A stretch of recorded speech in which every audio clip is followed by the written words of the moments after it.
No último domingo, 17 de abril, por 367 votos a favor e 137 contra, 7 abstenções e 2 ausências, a Câmara dos Deputados decidiu pelo prosseguimento do processo de impeachment da presidente Dilma Rousseff. A sessão presidida por Eduardo Cunha, do PMDB do Rio de Janeiro, durou 6 horas. Antes disso, 2 dias de intenso debate. Em uma sessão tumultuada, as pedaladas fiscais, motivo oficial da votação, não estiveram exatamente nos discursos dos deputados, que ofereceram os votos às famílias, às crenças religiosas, aos militares que tomaram o poder em 64, além de algumas outras categorias profissionais preferidas por eles. Agora, o processo passa para as mãos do Senado. E conosco aqui no estúdio, alguns dos debatedores de sempre. Professor José Maria Pereira, do curso de Economia. Carla. Tudo Olá bem? A todos, tudo bem. Professor Lissandro Dallanora, do curso de Administração. E o professor Sandro Meiners, deve estar chegando aí para o nosso segundo bloco. Professora Larissa Pereira também. Bom, temos aí um novo contexto, não é novo exatamente, que nós já esperávamos, né? Imaginávamos tanto pelo sim quanto pelo não que a tensão seria constante, né, mesmo assim, mas temos aí alguma definição, né, pelo menos até que chegue ao Senado. Como vocês veem isso? Pena que o Sandro não chegou ainda, porque na semana passada ele apostou, ele cravou que não saiu o impeachment e eu coloquei mais ou menos em termos, eu achava que acabava, que sairia, né? E eu fiquei em cima do muro, né? Eu disse que o cenário era bem complexo, mas na verdade a mudança das nuvens são complexas, não é? Mas na verdade eu não gostaria de ter acertado, né? Porque também no final do programa, só recapitulando para os telespectadores que não viram o programa na semana, eventualmente não viram o programa na semana passada, a gente jogava com essa possibilidade de eventualmente uma frustração no impeachment e que aí se pudesse discutir coisas talvez mais estruturais, como um próprio processo de reforma política que culminasse numa nova eleição, que eu acho que na verdade seria a melhor saída. Acho que todos mais ou menos concordamos com essa possibilidade, né? Mas infelizmente o que se assistiu, acho que é algo... qualquer cidadão brasileiro honesto, acho que ficaria envergonhado, né, com os acontecimentos que culminaram com o impeachment, né? Quer dizer, quem teve a paciência de assistir essas 6 horas, que nem a Carla falou, 6 horas eu acho que eu não assisti, mas umas 4 horas eu assisti, e realmente é um absurdo o nível dos nossos representantes no Congresso Nacional, né? E coisas disparatadas. Quer dizer, a maioria, na verdade, não tinha nenhum argumento, e como a Carla falou na introdução aqui do programa, o crime de responsabilidade mesmo não foi discutido, que eu visse, por ninguém que era o objeto do impeachment, né? Então, as cenas, na verdade, são típicas de um programa humorístico, né? Se não fosse uma tragédia, né? Na verdade, o que aconteceu. Então, a gente vê que realmente, quando se fala, sobretudo no exterior, que o Brasil não é um país sério, a gente fica chateado, né? Ou então se usa aquela outra frase, né? O Brasil foi, e sempre será um país do futuro.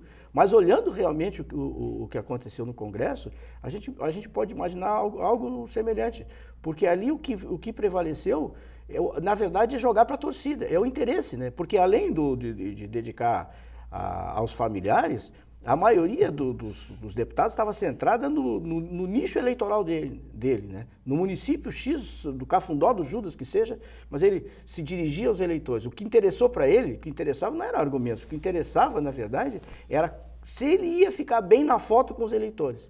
Isso era o principal, né? E aí a demagogia, que eu acho que perpassou a quase todos que falaram, quer dizer, desde usar a palavra de Deus em vão, né? Todos eles dedicaram a Deus o que falaram, e outras coisas, quer dizer, tipo o que o Bolsonaro falou, que eu acho que aí realmente é uma coisa bastante complicada, quer dizer, oferecer ao Brilhante Ustra, que todo mundo sabe que foi um torturador durante o regime militar, e justamente se estava ali supostamente defendendo a democracia, elogiando um torturador. Quer dizer, não tem o mínimo cabimento o que aconteceu, né? Além do que a gente percebeu, quer dizer, as pessoas que estavam como julgadoras, quer dizer, conduzindo os trabalhos, como o Eduardo Cunha, por exemplo, é réu do Supremo Tribunal.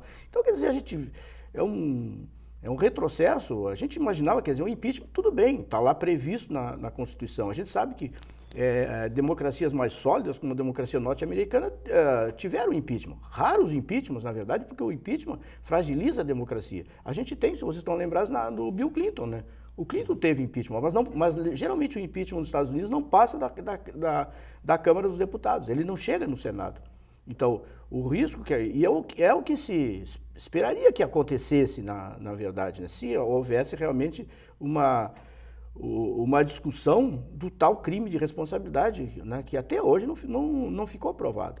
Então, quer dizer, a primeira sensação que eu tenho, independente das críticas que eu já tenha feito antes, e fiz mesmo várias, sobretudo a política econômica do governo Dilma, mas daí a estarmos diante de um mal maior, que eu acho que é arranhar a democracia, e ainda por cima, provavelmente está ocorrendo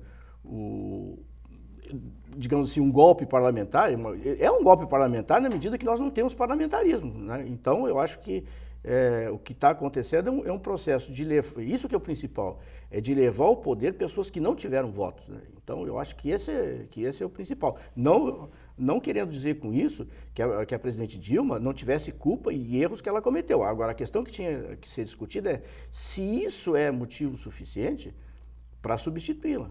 Aliás, a discussão também em vários círculos era de que as pedaladas fiscais, né, elas não são juridicamente crime. Porque teria que ter dois motivos, teria que ter, isso o Eduardo Cunha referiu, né? Bem, quer dizer, no presidencialismo, no parlamentarismo não, o parlamentarismo pode ser uma deposição, pode ser um julgamento eminentemente político, e é assim que acontece nos países europeus. Mas se tu tem o presidencialismo, esse nosso presidencialismo aqui, copiado do norte-americano, teria que ter um julgamento jurídico, então teria que ser provado mesmo o crime de responsabilidade e a partir daí um julgamento político. Mas só houve um julgamento político ao sabor da conjuntura, do vento que soprava e tudo mais. Então eu acho que isso que é complicado. Porque mesmo nos Estados Unidos, eu estou fazendo uma comparação, não que os Estados Unidos seja o país mais maravilhoso do mundo, né? Mas em se tratando de democracia, considerando que o nosso sistema é uma cópia deles, lá nos Estados Unidos, por exemplo, o vice é do mesmo partido do presidente, né? Então, quer dizer, não aconteceria o que vai, provavelmente, não sei se ainda vai acontecer isso no Brasil. Espero que não, espero que o Senado tenha bom senso e reavalie esse processo de transição, né? Mas o que a gente está vendo é que o Temer realmente ele está entrando no governo sem ter nenhum voto, né? Isso aí eu acho que do ponto de vista da democracia, considerando o Brasil, que é um país jovem do ponto de vista de instituições democráticas, eu acho que isso aí é um perigo enorme. Aliás, por que o Bolsonaro se manifestou, quer dizer, e a gente sabe, né, olhando o passado, sempre que houve um período de estabilidade política, digamos, por exemplo, em 61, exatamente, sempre que há uma instabilidade política, isso aconteceu com Jânio Quadros, depois com João Goulart, toda aquela estabilidade política resultou o quê? Num golpe à direita. Aliás, a única diferença agora é que o golpe à direita não é dado pelos militares, mas os militares, os defensores da ditadura militar, tiraram a cabeça de dentro d'água e estão aparecendo. Aliás, falando em forças, né, em Jânio Quadros, nós tivemos as forças ocultas sobrevivendo ao longo de todos esses anos. O PMDB sempre esteve no governo de alguma forma, sem ter chegado lá por meio de votos. Sem sequer ter apresentado candidato na maioria das eleições. Exatamente. Então, qual é a sua visão sobre isso, professor? Eu acho que nós passamos por um momento, nós já em alguns programas anteriores nós comentamos isso, extremamente preocupante. Na verdade, nós temos diversos pesos e diversas medidas e muitas vezes quando algo me interessa, eu me alio, quando algo não me interessa, eu me afasto. O PMDB, infelizmente, ele vem nas últimas décadas, podemos dizer assim, não é? Ele vai conforme a maré está favorável. E claro que muitos se aproveitaram dessa maré e talvez muitas vezes da própria força e da capacidade do PMDB de associar votos de uma parcela da população. Eu faço um contraponto e nos últimos dias eu tenho feito alguns pensamentos a respeito disso. Na verdade, o Temer também teve votos. Não é? Quando a gente vai lá votar, aparece a carinha das duas pessoas, não é? Tanto da Dilma quanto do Temer. A gente não votou só na Dilma, a gente votou na chapa.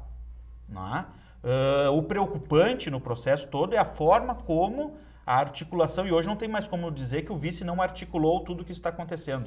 Não existe mais alguém que diz, não, ele só está olhando, ele está afastado, ele quer ficar lá em São Paulo esperando o resultado, depois foi para o Brasil. Não tem mais. Hoje está claro que as forças por trás estão atuando de uma forma efetiva, algumas tentando se insurgir em alguns pronunciamentos na hora do voto, mas a gente vê que o PMDB hoje ele bota a cara, não é? E ele diz que ele quer o poder para ele.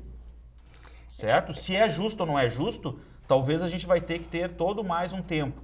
E acompanhando o processo, todo o processo ainda que nós temos do impeachment, né? Todo esse desenrolar, me preocupa a questão dos 2 pesos e 2 medidas. O Eduardo Cunha é uma pessoa que não deveria estar lá. Né? A gente sabe que já tem processo no Supremo Tribunal, todo o aparato de informações que nós temos, mas nós estamos indo para uma outra casa, para o Senado, onde nós temos um presidente que já tem 7 processos correndo, também no Supremo Tribunal. Mas o Temer também tem processo, né? Se é por Exatamente. Aí. E é isso que tu falou, esse teu argumento, por exemplo, ele levou os votos que a Dilma levou, mas na verdade isso é uma atrofia do nosso sistema político, que tu tem um outro partido, né? Paralelo, eu acho que esse é o problema. Na época do Lula, é que o PT já vem se desgastando há bastante tempo. Né? E ele precisa se aliar a outros. Quando o Lula fez alianças, ele fez alianças com partidos pequenos, que era o José Alencar, que era o vice, já falecido, que era do partido pequenininho, ele é da bancada dos evangélicos, eu, na verdade, nem me lembraria do partido Também político. Não lembro. Né? Se discutia muito, porque ele era um empresário da tecelagem, né? Um dos maiores grupos empresariais do país. Mas o José de Alencar, na verdade, entre outras coisas que o Temer não tem, era a fidelidade. Ele foi até o final dos 2 mandatos do Lula e até se estranhava muito, né? Porque seria a antítese um do outro, quer dizer, um trabalhador e um grande empresário, né? Mas ele tinha uma conversa muito forte com o setor empresarial. Claro, mas acima de preferências políticas, o que seja, as pessoas têm que ter caráter, né? Exatamente. E caráter foi o que menos se viu nesse processo todo, né? É evidente que o Temer conspira, e também eu acho que a gente tem que colocar que não é só o Temer que conspira, nem só o PMDB. É um bloco. Não, o PSDB votou em bloco, uníssono, não teve um voto. Contrário. No contrário, o PSDB votou. Então, qual é o apetite do PSDB? É compartilhar o poder com o PMDB. Ambos que não tiveram voto popular. Então, isso aí, eu acho que tem razão nesse sentido a Dilma, que fala que é usurpar o poder. Eu acho que isso é o que está... eu acho que o fato de ter críticas do governo do PT, da Dilma, etc., não significa validar a mudança que está ocorrendo. Né? Na verdade, aí eu seria um ingênuo, né? Um inocente útil de achar como muita gente está sendo... induzida a achar que o processo como todo ele está correto. Exatamente, porque o processo não é assim, branco ou preto. As pessoas estão discutindo assim, sabe? Essa polarização que prejudica muito o processo. Não, é cinza, é cada vez mais cinzento o futuro que nos aguarda. E a gente vê hoje aí muito nesse processo da polarização as pessoas indo às vias de fato, muitas vezes, que não se viu, graças a Deus, lá no dia da votação não se viu isso, mas na população em geral e em redes sociais se vê muito isso, né? As pessoas vão a vias de fato. Né? Se excluem como amigos, no meio virtual e no meio físico. Até porque no meio virtual, muitas coisas que pessoalmente elas não dizem... Dirinhos lá, elas se colocam. Elas colocam. Mas eu coloco um outro ponto aqui, na verdade, que o próprio governo não se ajuda. E a gente já conversou isso. Não é? O governo também comete erros drásticos e que cada vez mais prejudicam a sua imagem. O principal foram as alianças. As alianças no passado... Foi o Diário Oficial lá no final da semana, na sexta para o sábado, o Diário Oficial Extra, com a nomeação de diversas pessoas atreladas à troca pelo voto favorável ou contrário. Mas o que chama a atenção é isso, é o que eu falava do caráter, entendeu? Das pessoas, da surpresa. Porque nós temos, por exemplo, 2 ministros, que eram do PMDB, e que eles se licenciaram para votar contrário. E chegaram lá e traíram o governo. Aquele Mauro Lopes, parece, da aviação civil. Isso, já é... Quer dizer, entre outros, né, o que saiu muito nas redes sociais, o caso do Tiririca também, que teria ido no hotel onde o Lula estava de manhã e à tarde votou contra, quer dizer. Então, quer dizer, as pessoas votam, isso é que eu acho triste no Brasil, quer dizer, não é por princípios, entendeu? É conforme vem o vento. Por vantagens. Se as ruas estão... E, na verdade, vamos ser bem sinceros, as ruas não tiveram tanta importância, aliás, tiveram menos importância. O número de pessoas que saiu na rua foi ridículo. Sinal que eu acho, aí que eu acho que tem uma lição importante. As pessoas estão com o pé atrás. Ninguém é vencedor nesse processo, exceto aqueles que têm alguma coisa explicitamente a ganhar, né? Como o caso da Fiesp, que está bastante claro, né? Mas o resto está com o pé atrás, porque o que vem aí, ninguém sabe se não vai ser pior. Porque hoje, por exemplo, hoje saiu um pronunciamento, uma liberação de 50 milhões de emendas parlamentares para aqueles que votaram contra o impeachment. Não sei se viram, saiu hoje essa notícia. O governo liberou, então, tu consegue perceber e a população cada vez mais acessa essas informações e faz um filtro. Aquela população que tem um conhecimento um pouco maior faz e verifica que não existe a luz no fim do túnel que nós falamos de nenhum dos dois lados. É que eu acho que isso vai aparecer mais, sabe por quê? Porque o governo percebeu que realmente não tem convencimento com esse pessoal. Não tem. Não tem convencimento. Esse pessoal teria, eu acho que mesmo aprovando emendas parlamentares, teria que pegar um cheque assinado dos caras, assim, enorme, entendeu? Para tentar, porque não tem garantia alguma que os caras não vão trair. E quem acompanha no Senado o anúncio dos votos, nós já temos 46 votos favoráveis ao prosseguimento do processo.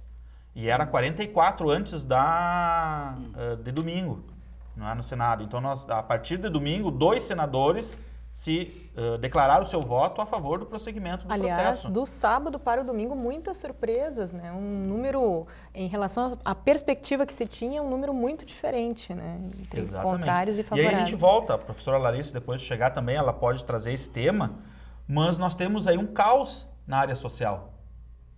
E isso está ficando de lado. O próprio Eduardo Cunha já disse que não vai votar nada enquanto o processo no Senado não for decidido. Quer dizer, nós temos aí mais 15, 20 dias que nenhuma proposta que resolva os grandes problemas que nós temos. E olha quantos problemas nós temos aí. Nós estamos deixando um pouco de falar... O que reforça a tese do golpe. Golpe. Exatamente. Se ele não vai votar nada, o que ele está fazendo? Está boicotando o governo. Boicotando. E olha aqui, nós temos aí o problema dos estados, aí, a dívida dos estados que estão recorrendo ao Supremo Tribunal. Temos o nosso próprio estado do Rio Grande do Sul com sérios problemas financeiros. Folha de pagamento parcelada. Nós temos outros estados que estão entrando também, estão conseguindo liminares para não pagar a dívida. Estão buscando juros simples, professor Pereira, imagina? Numa economia de mercado, tu ter juros simples. Na verdade, isso aí é a pauta-bomba.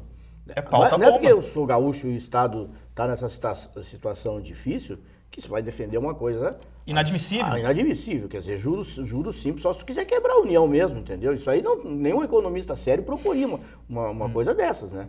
Então... E sem contar que seriam alguns estados que teriam esse privilégio, enquanto que os outros não teriam, entendeu? Aí então, tu quebra a própria União Confederativa. Não, na verdade, isso aí cai, na minha opinião, isso cai no Supremo. Na verdade, quando for julgar o mérito dessa liminar, ela vai cair no Supremo, porque... Mas até lá tu sangra o governo federal. Até lá tu... Claro, quantos milhões deixam de entrar no governo federal e quanto ele não vai perder de capacidade? O governo federal teria um rombo de 300 bilhões de reais se fizesse esse benefício. Né? Lembrando que o ano passado o nosso déficit foi de 112 bilhões, né? Do governo federal? Isso. Esses números estão sempre revisados. Mas é por aí, não é? Foi mais de 100 bilhões. Então, o contexto é complexo e as forças, elas vão se somando e vão se contrariando em alguns momentos, mas tudo leva a um cenário de caos. É que, na verdade, o raciocínio que o pessoal quer que aconteça é exatamente esse. Caos. E todo mundo, na verdade, as pessoas estão querendo... a gente quer uma luz no fim do túnel, uma saída. Todo mundo fica com o pé atrás, né? Do Temer e do comprometimento e das más companhias, do Eduardo, do Renan Calheiros e etc. Mas alguém quer ver as coisas tentarem caminhar, pelo menos, no sentido de se ajustarem, né? Do país voltar ao normal, porque certamente o país não vive uma situação normal.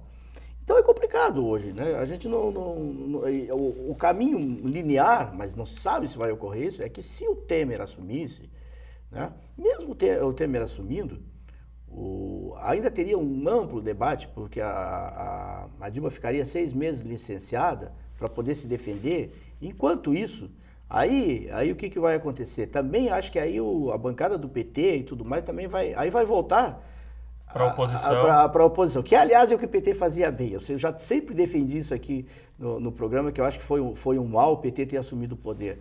Quando ele assumiu o poder, ele se corrompeu, entendeu? E voltou a fazer as práticas clientelistas que os outros partidos faziam. Por isso que o PT hoje tem uma grande rejeição a nível nacional. E foi muito mal, acho que o governo fez muito mal para o PT. Pode ser que como é que se diz assim? Se retorna às origens. Pode ser que ele renasça, digamos assim, das cinzas, como a fênix, né? Bom, vamos para um segundo bloco, abrindo essa questão, né? Essa questão da governabilidade, seja qual for a situação aí após o julgamento pelo Senado. Voltamos, então, em instantes.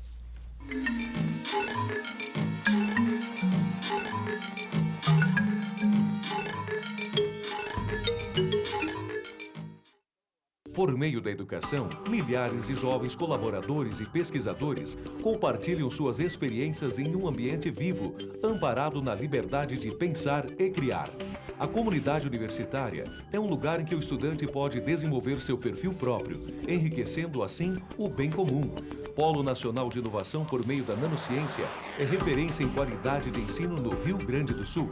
Centro Universitário Franciscano, uma universidade para suas aspirações. Eu sou a coisa mais importante do planeta. Sou forte, sou indispensável, sou mais eu. Afinal, todos precisam de mim. Não tenho cheiro nem gosto, sequer tenho cor. E mesmo assim, todos precisam de mim. As pessoas, as plantas, os animais. Tudo aquilo que habita a terra tem em mim a satisfação de suas necessidades. Sou a lágrima que sai dos seus olhos, o aguçar da sua boca sedenta. Limpo, floresço, regenero, hidrato e mato a sede. Sou tudo que há de melhor e preciso me proteger, pois um dia posso me extinguir e sem mim, todos à minha volta virarão pó. Preciso me proteger e preciso que todos me protejam. Sou importante demais para acabar. Eu sou água. Somos todos água.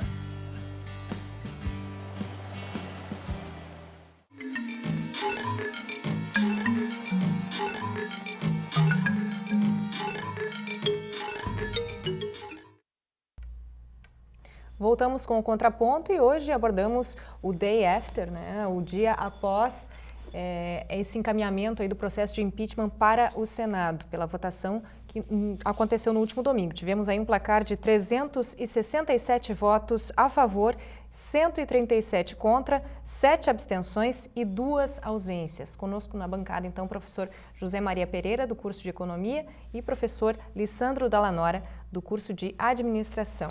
Bom, o Day After é um termo utilizado pelo professor, né, e retrata e traz toda essa carga de preocupação, na verdade, que nós devemos ter, né? Muitos não têm em função, talvez, eu arrisco a dizer, dessa raiva, né? Tanto por um lado quanto para outro, mas é preciso pensar no todo, né? No coletivo, porque todos nós, sejamos a favor ou contra o impeachment, somos afetados por todas essas consequências, né? Da ingovernabilidade, né? Da dificuldade, então, do governo tomar suas decisões e manter a sua agenda de ações, seja qual for o contexto a partir de agora, né?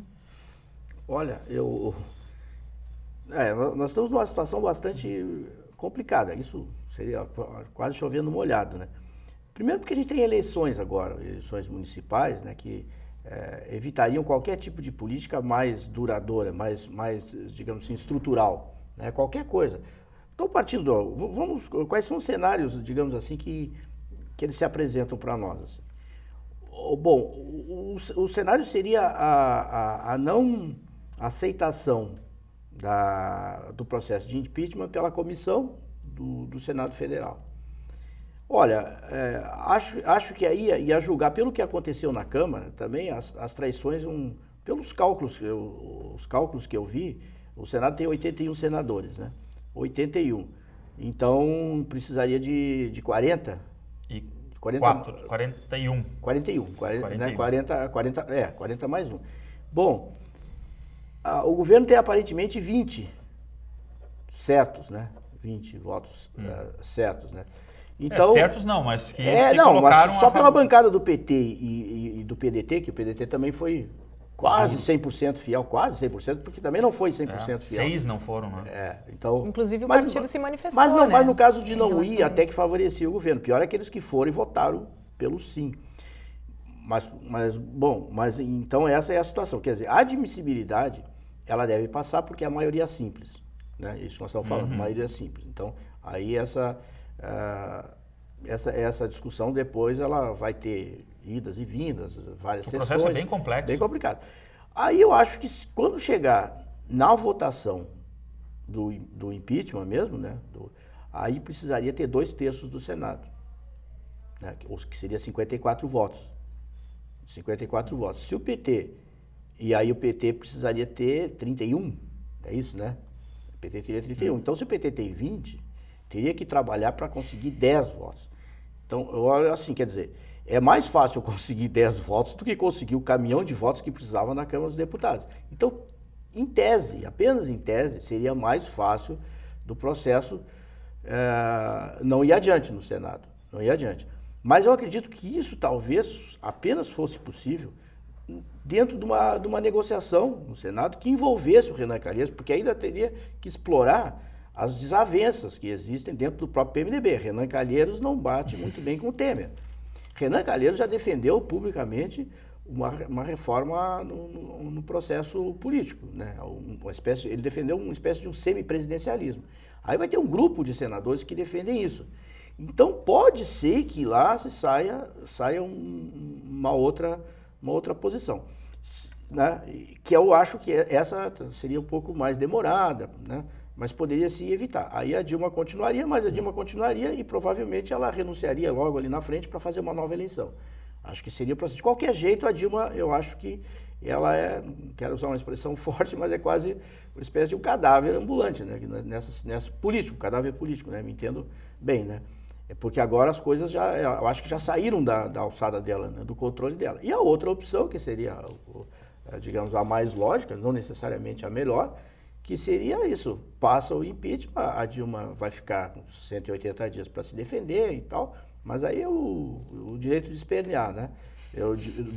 Dificilmente ela vai conseguir reassumir o poder, na minha opinião. E aí o que acontece? Que também, aí o Temer assume, né? Seria um governo de transição e vai realmente mudar tudo, né? Aliás, é importante que a gente destaque, né, que o programa deixe claro, contribua nesse sentido, porque nem sempre nós temos essa informação na grande mídia ou em vários outros veículos, né? A discussão sobre a linha sucessória.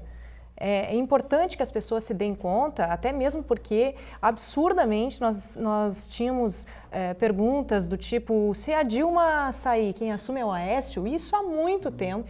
Logo a seguir, né, logo no início desse governo, que aliás se tornou impossível, eu quero saber se vocês concordam com isso, porque várias ações desde o segundo dia de mandato, né, nesse segundo mandato da Dilma, o governo se tornou inviável por várias ações, né?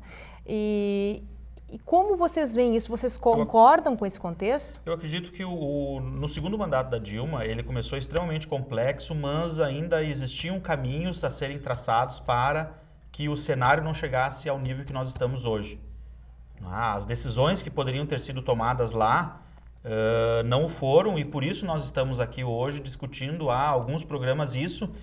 E eu acredito que nessa questão da governabilidade, indiferente do cenário que a gente vai ver aqui, se vai ser a Dilma continuando e depois pedindo a renúncia para novas eleições, ou o Temer assumindo e correndo isso por 2 anos, os próximos 2 anos e meio de mandato, nós vamos ter um cenário conturbado para a governabilidade. Mas o melhor de tudo seria novas eleições. Novas eleições, é exatamente porque daí isso a que eu ia chegar. legitimidade não rasgaria a Constituição. Exato. Aí quem quer que entrasse, entraria pelo voto.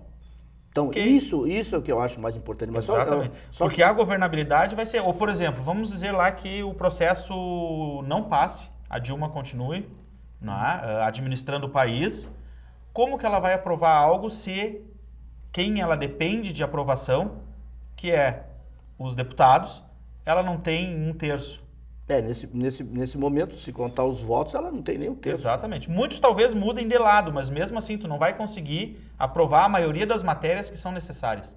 As pautas bombas, como nós já falamos, elas vão pipocar dia a dia. E nós temos que lembrar aqui que não é só o problema do impeachment que está pairando sobre o governo. Nós temos ainda o TSE, né? Sim.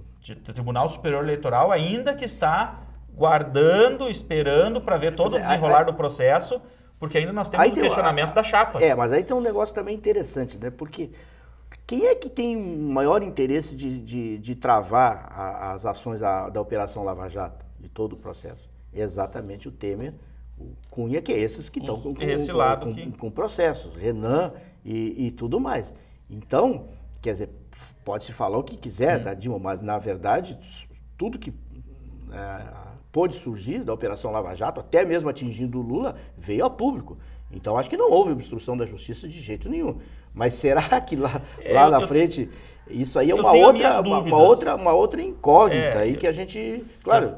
Eu tenho dúvida se realmente não existe nada hoje dentro do processo da Lava Jato, não é? Associando a Dilma ou não. Porque provavelmente não tem o poder de mas se tivesse, provavelmente já teria surgido. Tenho dúvidas que tenha, certo? Não tenho certeza disso, mas é uma incógnita que nós vamos ter que aguardar para ver. Provavelmente, se acontecer o impeachment, se existir, vai aparecer. Eu acho que isso, quer dizer, não dá para trabalhar sobre hipótese, né? Falar sobre hipótese. O que a gente sabe hoje é que não tem nada. O que eu acho, assim, eu queria continuar na minha tese, que eu sou fiel, eu mudei um pouco de posição a partir do dia seguinte, né? O que acontece pós-Dilma, né? Isso daí que me preocupa hoje, né? Mais do que eu ficar julgando as falhas da Dilma, incompetência, enfim, de gestão, isso aí a gente já fizemos vários programas nessa direção. Mas eu acho que eu tento levantar uma tese. O PT é o grande responsável por tudo isso que está acontecendo. Porque agora você tem aquela ideia, né, que o Lula está saindo fora que, aliás, ele ficou tanto quanto ausente nessa discussão toda, né, aparentemente não querendo se contaminar politicamente com esse processo, né? Mas não há dúvida que o PT tem uma parcela de responsabilidade muito grande, do ponto de vista pragmático da política. Porque aí vou desenvolver uma teoria aqui, que é a teoria do caos. A teoria do caos diz mais ou menos o seguinte, né, que o bater de asas de uma borboleta na costa da África provoca um furacão no Caribe.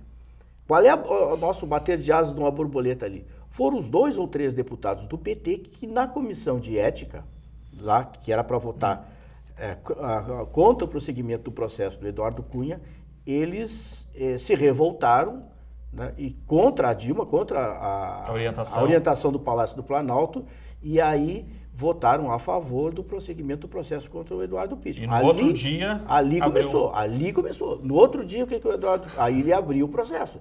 Então é uma coisa pequenininha e de quem é a responsabilidade? É do partido. Aqueles deputados eram do partido, e o partido...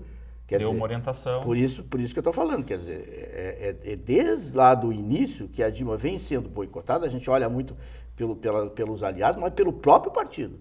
O PT, quando ela conseguiu alguém que podia gerir a economia de uma forma mais pró-mercado, que mudasse um pouco as expectativas e criasse esse clima mais favorável de ajuste de contas públicas, que era o Joaquim Levy, o que aconteceu? O PT ficou o tempo todo torpedeando e ele teve que sair.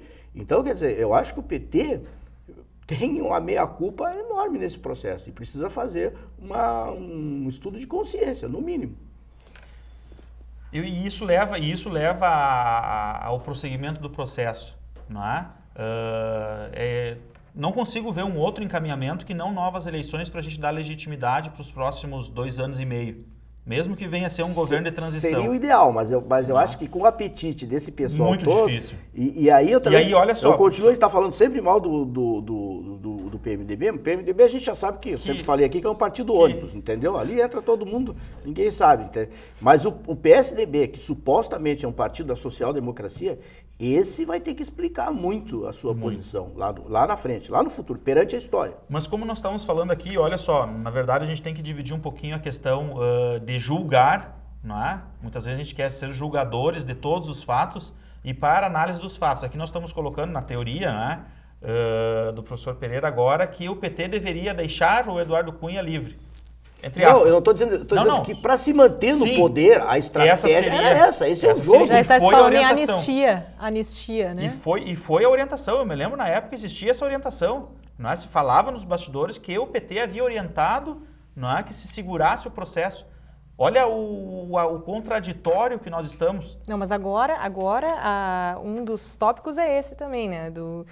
o Eduardo Cunha está candidato aí a uma anistia pelos crimes, né? Infelizmente, Não, hoje... o acordo já está fechado. Já. Eu acredito que sim. Sim, Já está. Por ter Nós só não conduzido o estamos processo, sabendo. claro. Só nós não Se sabemos. é uma das coisas que o Temer sabe fazer é conspirar. Ele não sabe conseguir votos, porque ele conspirar... entrou como suplente. Ele sempre entrou como suplente. Sim.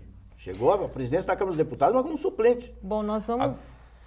Pode concluir, professor. Fala aí, suplente Coloca tem uma no história... próximo. Vamos colocar para o próximo bloco, então, o desenvolvimento dessa questão, né? Nós finalizamos essa questão e eu convido os nossos debatedores, então, a entrarmos nessas perspectivas a partir dessa linha sucessória, que independente de nós, de qual vai ser a decisão do Senado, né? É uma linha sucessória que para que a gente saiba, né? E para que o telespectador também fique bem consciente de o que nos espera, né? Nos próximos tempos. E também nós entrarmos aí nessas perspectivas de uma, como desde outros programas nós viemos falando, uma reforma política que vem sendo adiada há pelo menos 2 ou 3 anos, né? Voltamos a seguir.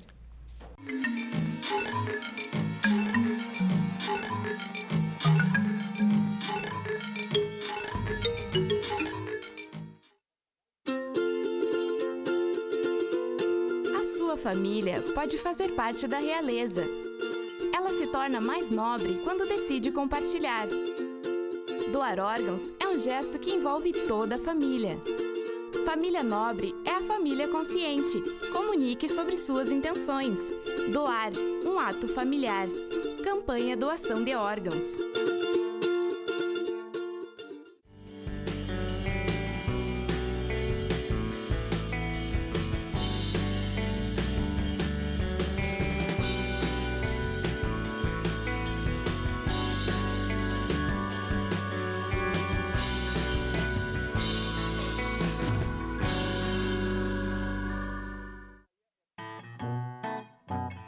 Oi, eu sou Marcelinho. Eu tenho algo para contar a você. O meu amigo é um leão, mas as pessoas duvidam disso. Já tentei convencer a todos, mas eles não acreditam. Será que eles não conhecem o São Brás? Se eles conhecessem, poderiam fazer novos amigos também, assim como eu. Faça a sua parte, adote um amigo.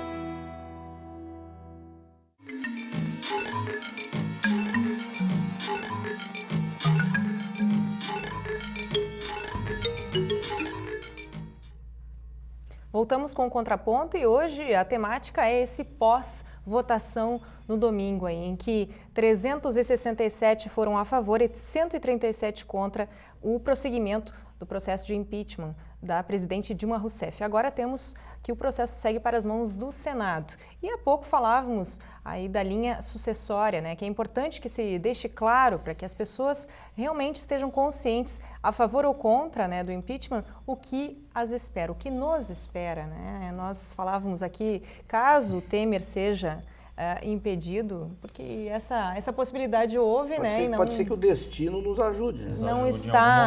Não está descartada. Mas nós, colocando em prática a questão da linha de sucessão, não é? Vamos lá. Hoje, o presidente Dilma, não é? Sofrendo o processo do impeachment. Impedida. Nós temos o vice, Michel Temer. Que está sendo processado pelo... Está com processo de impeachment também sendo articulado e tem um problema na Tribunal Superior Eleitoral. Da campanha política. Ele não podendo assumir, passamos para o terceiro nível, o Eduardo Cunha. Eduardo Cunha que tendo não deve problemas. escapar de algum jeito, ele não pode escapar da cassação, mas do processo político, é muito difícil. Isso. Então ficaria... Renan Calheiros. Quarto, que também Renan Calheiros. 7 processos mais ou menos aí. Também 7 processos. No Supremo. Se não der nada certo... Aí entraria, no caso, o presidente do Supremo, que seria o Lewandowski, o Ricardo Lewandowski, e aí marcaria outra eleições. Só que a eleição teria que sair antes da metade do mandato da Dilma. Antes da virada deste ano. Do ano que vem, eu acho. Né? Não, é em janeiro, né? Deste ano. Ah, é. Até dezembro desse ano. Em janeiro de 2017. Sim, até o final desse ano as eleições têm que estar. Até o final desse ano. Até o final desse ano. Isso aí seria... Mas aí seria tudo dar certo, né? Para nós, o povo brasileiro. Mas aí nós voltamos à discussão. Aí nós temos 3 na linha de sucessão que são do mesmo partido. Percebem isso? PMDB. Eu havia dito no início do programa, o que eu não consigo entender, o que o PSDB se leva aproximou disso? desse processo, qual é a troca que existe por trás? Bem, vai levar, eventualmente o Temer vai dar ministérios. Aliás, essa semana, hoje, está aí nas redes sociais, que o ex-ministro da Fazenda, acho do Fernando Henrique Cardoso, me escapou o nome dele, que Sim, fez a campanha do Aécio, a parte econômica da campanha do Aécio, que foi presidente do Banco Central também, foi convidado e não quis. Ele está convidando aquelas pessoas. Aí o Henrique Meirelles, o próprio Henrique Meirelles, que o Lula ia convidar, parece que agora, de repente, ele aceita com o Temer, né? Parece que ia convidar. Então, quer dizer, esse que recusou, me escapou o nome, daqui a pouco eu me lembro, é um quadro do PSDB.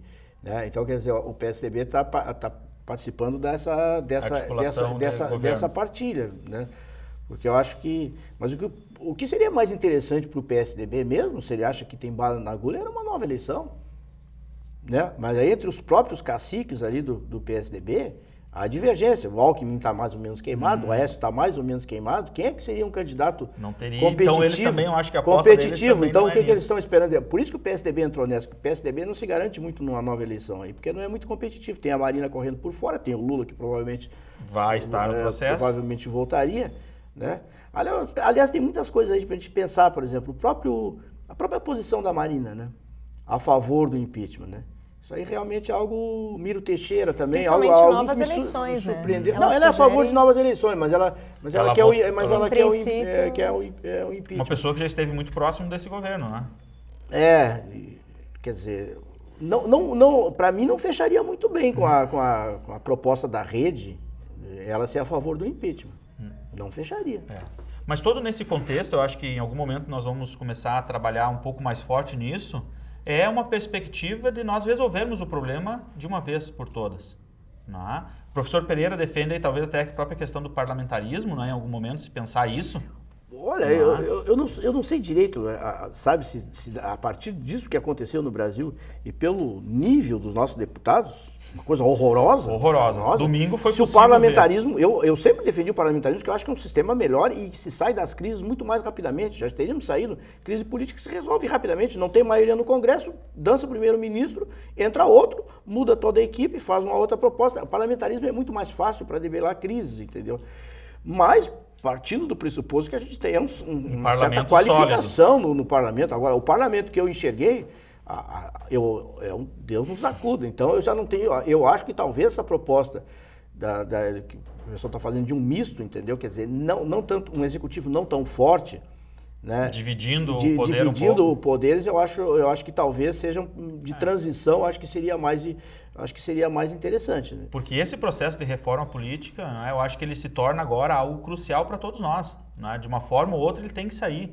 Nós temos que colocar algumas regras bem mais claras. Essa questão da união entre partidos diferentes, PMDB e PT. As coalizões. A nível nacional se faz, a nível municipal ou estadual não se faz. E aí se cria um imbróglio, por exemplo, de PMDBs de alguns estados que já haviam anunciado o voto favorável ao impeachment, mesmo na época que ainda era um governo. E esses partidos menores, a gente viu, se é que dá para medir alguma qualificação do pessoal ali, mas a gente via que esse pessoal dos partidos menores tem uma qualificação inferior à média do Congresso, ainda, que a gente pode ver. O partido que a gente nunca ouviu falar e o sujeito que também, geralmente ligados a religiões evangélicas, né? Que isso apareceu muito. Não é à toa que a maioria falava em Deus, e que eu acho que não tem nada a ver. Não era o local em nenhum momento para isso. Acho que Deus tem mais o que fazer do que olhar por esse pessoal, os interesses egoístas que eles têm, né? Eu acho que a gente, no fundo, isso não tem uma solução a curto prazo. É o que a gente faz aqui. A gente é um trabalho de formiguinha, de educação, melhorando o nível de educação. Nós vamos votar melhor e mudar esses congressistas. A própria questão do coeficiente eleitoral, essas coisas. Porque eu vi coisas, Lisandro, a gente nunca prestou atenção no baixo clero, mas eu vi, por exemplo, um deles que disse que está no 10º mandato. Exatamente, eu vi isso também. São 40 anos. Ele está há 40 anos como deputado, entendeu? Político de carreira. Aliás, muitos ali chegaram e têm essa condição, né, essa permanência, muito por justamente essa nossa estrutura. Filhos também, e filhos, tu viu Exato. filho do governador, filho do deputado, é tudo assim, quer dizer, é uma... Vitalício. Exatamente, Chegam... vai passando, por quê? Porque também o processo eleitoral é viciado, é do dinheiro, entendeu? Quer dizer, o cara que já está lá em Brasília, já sabe onde tem dinheiro, já tem apoio, e daqui a pouco ele vai envelhecer, sabe, vou largar essa boquinha pro meu filho. Aí do filho ele já larga pro neto, e assim vai. É o nosso antigo coronelismo. As né? oligarquias, Disfarçado disfarçadas. de uma exatamente, democracia. exatamente. Não tem como tu melhorar o Brasil desse jeito, entendeu? Não tem como. Muitos deles, nós nos apavoramos, isso, independente de a favor ou contra o impeachment, as pessoas vendo a votação se apavoraram com o nível educacional, cultural dessas pessoas. Capacidade de Teve um que dialogar. esqueceu de oferecer pro filho e queria votar. Não, fez a questão de ordem. Ele queria votar. Ele abriu uma questão de ordem, parou-se a votação porque ele pediu uma questão de ordem para dar um beijo pro filho. Parabéns, Foi o alguma maior coisa programa. assim. Nós estávamos falando aqui no intervalo também dos papagaios de pirata, né? Todo mundo tem curiosidade de saber aquele papagaio de pirata que ficou o tempo inteiro ali impassivo, supostamente ficou 6 horas ali, jovem, né? E está nas redes sociais de hoje aí que ele, na verdade, ele é um suplente de deputado federal por Santa Catarina. Se não me falha a memória, ele foi candidato a prefeito de Camboriú, se eu me lembro bem.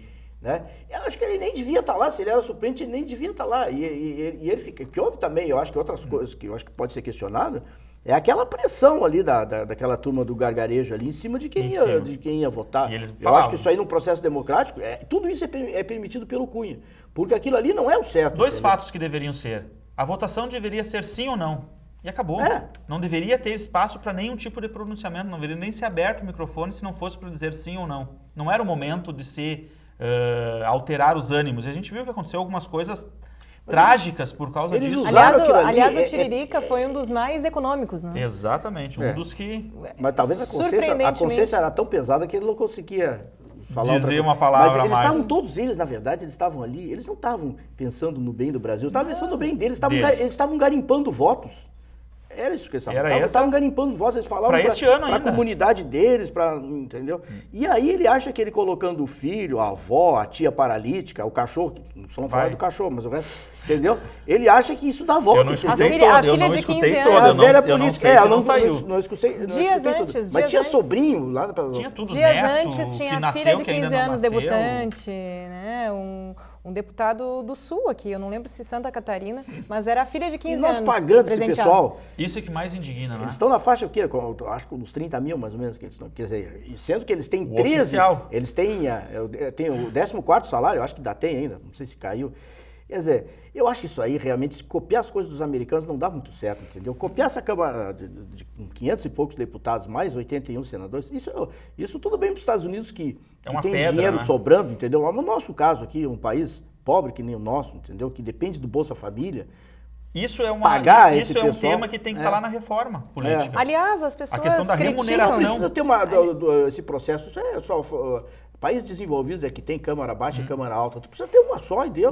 Aliás, e resolve o problema. além dessa inspiração em possíveis regimes que dão certo em outros países, nós temos que ver também a questão dos incentivos. Por exemplo, a crítica ao sistema, né, às bolsas, Bolsa Família. Existem países como a Alemanha que se você sai da faculdade sem emprego, você ganha uma bolsa até que você seja empregado, né? Isso não são informações que a maioria da população saiba, né? Então critica os programas sociais, mas também não sabem o que se passa em países avançados, né? Países bem-sucedidos nesses campos, né? Então é importante que na França, por exemplo, você tem aí o CAF, né? É uma bolsa que conforme o tamanho da sua família, né? A partir de tantos filhos, você ganha ali um determinado valor, né, para moradia. Então, França, né, um outro país... E depois o valor do Bolsa Família... É irrisório. É irrisório, ele parece que atinge no máximo R$240, no máximo que atingiria, quer dizer...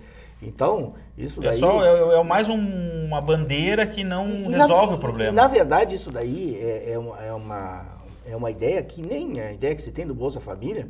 Ela nem partiu da esquerda, essa ideia, é um engano, porque quem lançou essa ideia foi o Milton Friedman, que é um ícone da direita, já falecido, um economista dos Estados Unidos, que ele criou, chamava um imposto de renda negativo, Que era exatamente isso. Quando a pessoa não tem renda nenhuma, ela tem que ser compensada pelo fato de não ter renda. Claro que tem muita gente, não, mas aí o pessoal não vai trabalhar mais, quer dizer, a gente vai estar incentivando a preguiça e tudo mais.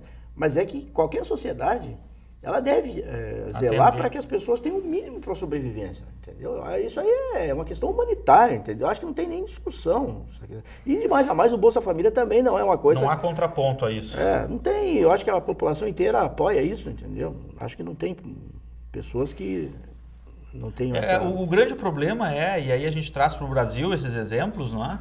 No Brasil tudo se distorce. A gente está vendo aí... Não é? Tudo é distorcido. Vamos ver lá a questão da AGU, que lançou aquela questão dos sem terras lá, da distribuição de terras, que existiam políticos, não é? Diversas pessoas que têm bens materiais que estavam... Quer dizer, nós distorcemos o que é bom. E mais ainda, esses programas sociais, eles são mais úteis exatamente quando a economia está em crise, em períodos de recessão, que aumenta o desemprego. Porque o que mais disseram lá, não sei onde é que eles calcularam, tem 10 milhões de desempregados, todo mundo dizia 10 milhões, são papagaios, né? Um diz, outro, nem tem a fonte daquilo ali, né? Onde é que saiu dos 10 milhões de desempregados? Acredito que até tenha, pode até ter mais, né? Dependendo do método de cálculo. Mas eu acho o seguinte, quando é mais necessário esses programas sociais, é exatamente na crise. Então, é por isso que se o Temer assumir, a primeira coisa que ele devia ter dito, não adianta dizer depois que no programa dele não constava nada sobre programas sociais, aí depois ele disse, entendeu? Mas aí já não vale, porque ele já não pensou anteriormente nisso. Porque ele vai ter que fazer um programa recessivo. E vai aumentar ainda, o Temer vai aumentar mais os empregos. Isso é inevitável, porque vai ter que ajustar as contas públicas. Quem ficar, eu acho que o desemprego vai aumentar, indiferente do processo. Disso. Até uma nova eleição, quem assumir, não tem como, não existe mágica mais então, no processo. Aí que esses programas sociais são mais importantes ainda, entendeu? De manter. E não de criticar, porque num período de expansão da economia, o sujeito sai do Bolsa Família. Conseguiu um emprego, ele sai do Bolsa Família. É a questão de uma base educacional, né, para que as pessoas saibam de onde aquilo sai, enfim, e tenham subsídios também para saírem daquela situação também, né, saibam lidar para que saiam realmente dali. Mas eu não sei se vocês concordam, né, apesar de nós estarmos vivendo um processo que é conturbado e que não nos parece dar, assim, nos colocar em vias de uma reforma, finalmente, né, pelo menos por enquanto, eu acredito que a base disso como muitos têm se manifestado em redes sociais ou em conversas pela rua, olha, as pessoas não têm noção, não têm memória histórica, né, não têm consciência dos seus direitos, não leem, nunca abriram muitas vezes a Constituição, como nós tivemos assim, em alguns momentos, né, entre os deputados, em vez de uma Constituição, da Constituição, era referenciada a revista A ou B, né? Então, quando se fala em reforma política, cada pessoa tem uma ideia na cabeça do que seja reforma política. O problema agora é que essa reforma política, aí, de novo, a Dilma sempre perdendo o tempo certo das coisas. O timing do processo. Logo que ela assumiu, ela já devia ter criado. Eu sempre falo... Tem uma frase que diz que a melhor defesa é o ataque. Se ela tivesse atacado, jogado essa bomba na mão dos congressistas... No início de 2015. Ela livrava o dela. Então ela ficou com aquela política miúda e não pensou na grande política. O Temer teve uma influência nesse arquivamento da reforma, né? Da ideia de reforma, né? Ele alegou uma inviabilidade, né? O Temer, a melhor... Na época que ele era o articulador do governo. A melhor definição, alguém disse, não sei quem foi um político que classificou, o Temer é mordomo de filme de terror. Sabe? Mordomo de filme de terror. Pode botar um fraque nele para ver se ele não fica igualzinho atendendo a porta ali. É isso que ele faz. Ele só fica nos bastidores ali fazendo essa política do costurando aqui, toma lá da cá. Isso é o que ele faz. Nem o Temer tá aí nas redes sociais, nem com os vizinhos ele não se dá, os caras nem sabem. O Temer para dar uma risada é uma coisa forçada. Ele deu uma risada bem grande. Eu vi no momento em que ele viu o resultado da votação, ele... com um sorriso assim, né? Daqui a aqui. Vamos para o final. O que o pessoal tá brincando é que... Não vou votar no Temer, não no Temer, mas a mulher do Temer, né? Que é 43 anos mais moça do que ele, acredita isso? Bom, eu sei. Agora já vamos entrar na parte das fofocas, só para relaxar um pouco o clima. Bom, vamos ao final do programa. Eu gostaria que vocês se posicionassem, dessem a sua última palavra. Vamos encaminhando a discussão, de repente, já para a semana que vem, né? Eu acredito que hoje todo o nosso cenário, ele vem sendo construído há algumas décadas. Eu acho que nós somos o país que vai ser sempre o país do futuro enquanto nós não resolvermos alguns problemas internos.